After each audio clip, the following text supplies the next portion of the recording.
Halo, Assalamualaikum warahmatullahi wabarakatuh. Bertemu lagi dengan saya, Slamet Handoko. Pada saat ini saya sedang ada di Sentra Teknologi Pengolahan Batubara, Puslitbang Tekmira, di Palimanan, Kabupaten Cirebon. Saat ini saya akan menceritakan terkait dengan proses pirolisis batubara. Proses pirolisis batubara adalah proses dekomposisi termal dari batubara dengan menggunakan panas dengan kehadiran sedikit ataupun tanpa oksigen. Jadi batubara dengan komponennya yang terdiri dari air dan volatilmeter itu diharapkan dengan adanya pemanasan secara bertahap sampai ke temperatur tertentu, air dan volatilmeter itu akan menguap. Itu adalah inti dari proses pirolisis batubara.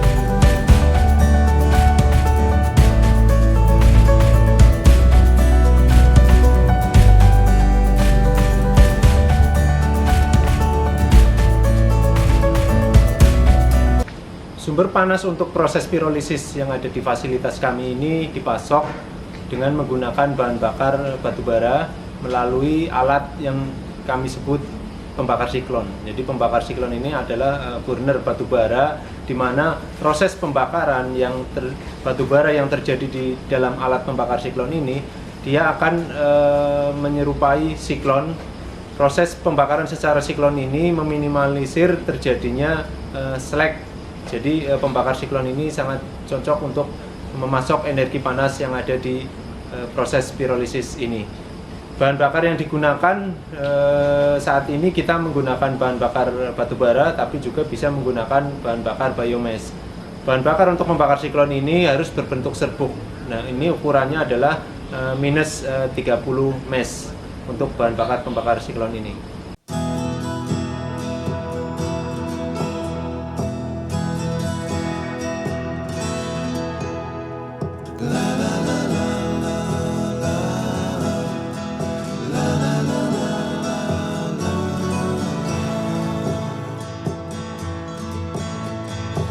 Proses pirolisis batubara itu terjadi di dalam reaktor pirolisis atau yang sering disebut dengan pirolizer. Alat ini ada di belakang saya. Ini adalah tipe pirolisis semi kontinu, di mana pembakar siklon menghasilkan panas itu akan masuk ke dalam reaktor pirolisis, di mana disinilah akan terjadi proses pirolisis. Umpan batubara kita masukkan dari atas. Batubara yang kita masukkan dalam reaktor pirolisis ini berukuran 2-5 mm, di mana kapasitas yang ada di reaktor ini adalah 2 kg per jam. Batubara secara bertahap kita masukkan dari atas masuk ke dalam reaktor, kemudian di dalam reaktor itu akan terjadi proses pirolisis. Dari suplai panas ini, temperatur yang terjadi di reaktor pirolisis ini berkisar antara 400 sampai 600 derajat Celcius. Selama temperatur itu, butiran-butiran batubara ukuran 2-5 mm tadi akan mulai terjadi dekomposisi termal. Seperti saya bilang di awal, volatilmeter, kemudian air itu akan mulai menguap ke atas, kemudian akan masuk ke dalam kondenser. Ini adalah bagian dari reaktor pirolisis tersebut.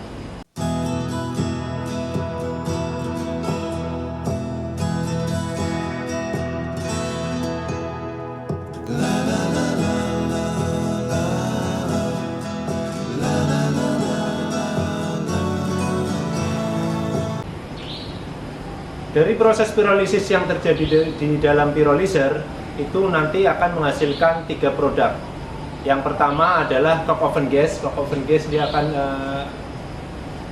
keluar.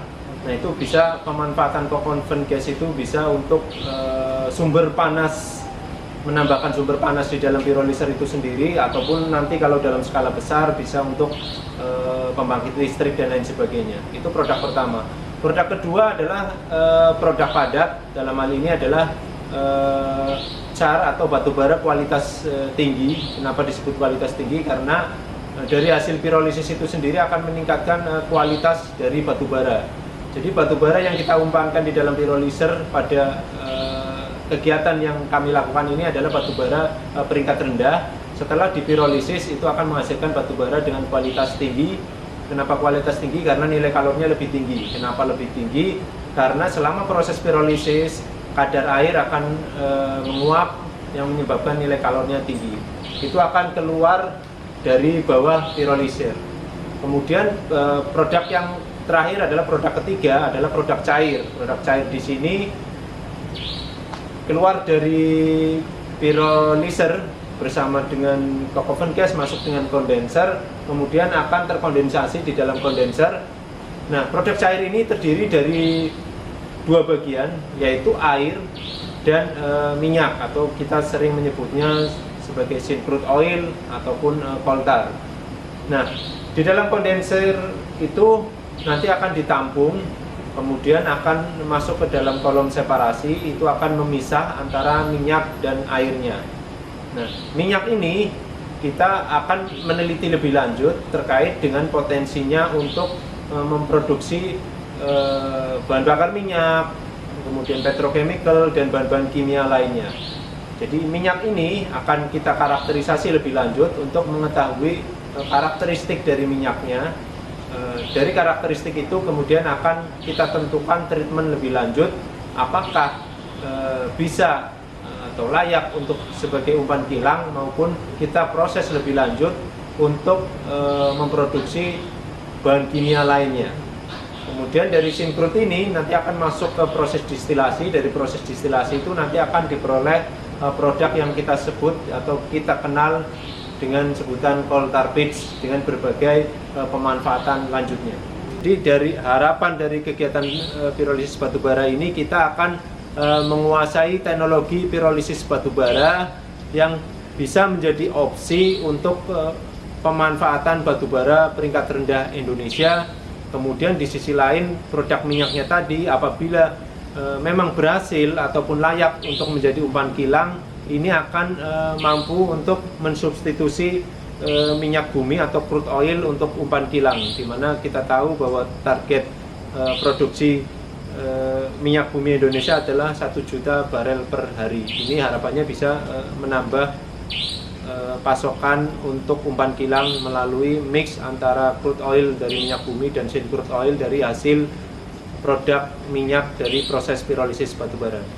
Demikian secara singkat yang bisa saya jelaskan terkait dengan kegiatan pirolisis batubara. Sampai ketemu lagi untuk teknologi hilirisasi batubara lainnya. Terima kasih. Wassalamualaikum warahmatullahi wabarakatuh.